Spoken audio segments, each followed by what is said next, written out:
Over in the bottom right, we have our Zerg player. Artos and I said the favorite to get out of this group, but so far he's having a hard time. He is Wongjin Star Soulkey. I always forget he has that keyboard till we see it. Yeah, it's a handsome one. Yeah, in the upper left corner here, up one game, he is Azubu Sleep. All right, I want to talk a little bit about the way that Soulkey loses games and the theory behind picking Sleep. Thank you, Dolan. Hi, Dolan. I don't think we've ever seen a sign like that. No, that was a good one. I like that one. Yeah, that's original. Okay, so let's talk about this for a moment, because first off, with Soulkey, that game kind of reminded me of his game against Yu-Gi-Oh! On this very map last season. Oh, yeah. Where he went Muta into Swarm Host, where he just did a little bit too much, and Yu-Gi-Oh! Was able to overrun him. That game, he did a little bit too much. The reason why he chose Sleep, and the reason why Sleep was chosen twice, is because mechanically, he's probably the weakest player in the round of 16. Okay? So that's what that means is that, wow, 18-0, that's pretty good. If he wins his first set. But, damn. So Sleep, mechanically, he's weaker, which means strategically, he must be stronger to make up for it, right? That's he's usually not what just, you see. He's not somebody just rushing people and microing. That's not what's going on. Somebody who's lacking in mechanics, who has a harder time, let's say, controlling a bigger army or just producing because the actions per minute required are so high.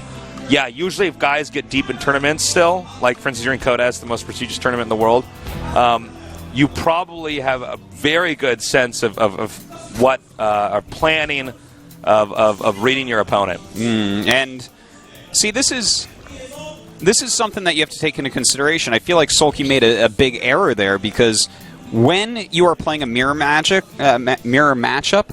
against somebody, especially in ZVZ or PvP, where you are mechanically better than them, generally you're going to want to mirror what they're doing for as long as you possibly can, because the longer the game goes and you're doing the same thing, you're going to have more because you're mechanically superior. Here, Soulkey teched more quickly, which allowed Sleep, who has shown us that the way he's winning his matches is planning, to use a plan to kill him with, where the mechanics didn't really come into play yet. It was very single player. He moved out, he attacked. There wasn't a lot going on where Soulkey could have gotten ahead. So I feel like he wants to scout more, as you said, Tasteless, and try to mirror Sleep a little bit better. I got to say, in case this does happen, this will completely change the way we have to think about this group if Soulkey loses the first game. Certainly. Because, and I think everybody at home would probably agree, most people expected Soulkey to probably win this. Probably Sleep expected it as well, but the thing is, he comes in with great plans. He's that was a definitely good good at plan preparing. last game. He absolutely is. Feel like he's been well, I guess this makes sense. He is a Zubu Sleep, and Symbol is a Zubu Symbol, but he's playing very much like Symbol once again, going for a lot of queens, going for the little bit later on the gases, getting that early spine crawler out. Whereas, We got armor on the way here. Ooh. Now, when we see this, this is kind of funny. Huh. Because going quick Ling armor, this oftentimes means it's going to be Mutalisks, because then there's a lot of Ling battles over the third base, and with the +1 armor on the Zerglings, they do better against Banes and against Lings. And you got to keep in mind as well, if Mutas are over on top of him in battles That's as true. well, with the glaives bouncing. So, kind of an interesting... I haven't seen a build like this in a very long time, what we're seeing from Soulkey. Cool to see this pop back up. Well, it looks like Soulkey may have shifted gears and done so correctly here, getting prepared here with a strategy that is not common, that is unorthodox. Because I think out of anybody that you see that's playing Zerg nowadays, you expect Soulkey to play the most standard Zerg game out there, you know? And now we have the Lings coming in here. Ooh. He will see that the gas in the main had not yet been taken. Sees that speed is on the way. That's a very important thing to be able to see. And even got a drone. Wow. Really nice. Very effective. 10 more Lings on the way here for Sleep. Now, with speed on the way and 9 roaches coming out of 2 bases, I do wonder if we're going to see like a Baneling Nest drop down pretty quickly here by Sleep. Because he has, with this many gases, it has to be. There it is, the Baneling Nest coming down. He's doing a Roach Bane all in right now, Tasteless, and the Roach Warren only halfway done for Soulkey. This may be able to kill him. This is going to be huge right now if Sleep, Oh, man. the least favorite to get out of this group. The +1 carapace will help slightly against Banes, but against Roaches with no He's sending upgrades, the that queens +1 does out here. nothing. The Queens are going to get rid of the Overlord, which is going to supply cap Soulkey as well. There's a lot that can go wrong here. He's even bringing Spines, man. This is a crazy build we're seeing from Sleep right now. He is moving forward. Soulkey, he's making as many Roaches as he needs to get can. that Overlord.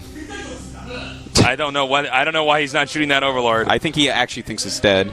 He's just like, guess so. he's focusing so heavily on other stuff right now. But here we go. A lot of Banelings on the way.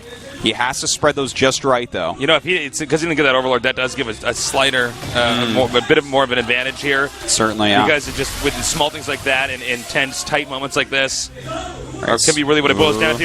Now, the Banelings are moving up here. Now he wants to go.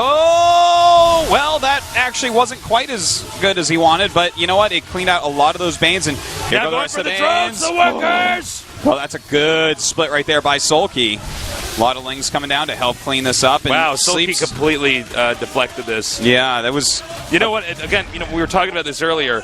Strategically, Sleep seems to be very sound, but when it comes to execution, not as good. And we saw exactly that in that last little engagement there. He didn't kill the Overlord. That's true. He didn't quite split the Roaches and the Banelings correctly, whereas Soulkey was perfect. You know, Soulkey, he'll out-control you just about anyone in the world in just about any battle. Now, here we go. A big Ling counterattack surrounding this Queen. Going to go ahead and kill that quite easily. A Baneling does pop out, but he runs away. Beautiful micro here by Soulkey. Yeah, Soulkey now splitting up his army, hitting the second Queen up here. Meanwhile, Roach is spilling in. This counterattack may actually end the game. Yeah, the amount of damage, even if he lives, this is too much damage. Yeah. Killing multiple Queens and taking out drones and GG. We're going to go into game number 3 here. 1-1 right now with Soulkey deflecting. Sleep's all in. Well, that was an interesting all-in from Sleep. Another build that we haven't seen in a long time where you bring the spine crawl and everything. That's as old as can be. That's actually passe strategically. That's as old as a moldy textbook. Whoa, Artosis. Hi, I'm back. It's been a little bit. It's been a little bit since you last casted here. Yes. All right.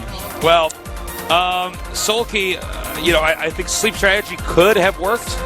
Not necessarily would have worked, but could have worked. But, again, the execution wasn't there. Now, that's a tense moment there. You're Sleep. You're against basically the #1 ranked Zerg in the world. The world is watching you in the biggest esports show of all time. And you got to execute this attack perfectly. I'm not shocked Sleep didn't do it right. But what this does say is he has the potential to win. He won game number 1. He had the right idea in game number 2. It was just about his control there. He definitely did mess up on control a little bit. He could have cleared the Overlords a little bit better, I think, as well. The Banelings could have definitely been split better. There was a lot of things he could have done better there. But, you know what, strategically, he is putting the gears to Soulkey. Yeah, he is. It is sound strategically. Our final map for the first best of 3 will be Derelict Watcher. Could be a dangerous one. Pretty wide open ramp going up to that natural. Could see some sort of all-in once again from Sleep. Third base not easy to hold on this map. Fourth base even harder. Well, I have no idea who's going to win this now. Will it be Soulkey or will it be Sleep? To set the tone here, set the pace for our group here today in the GSL Code.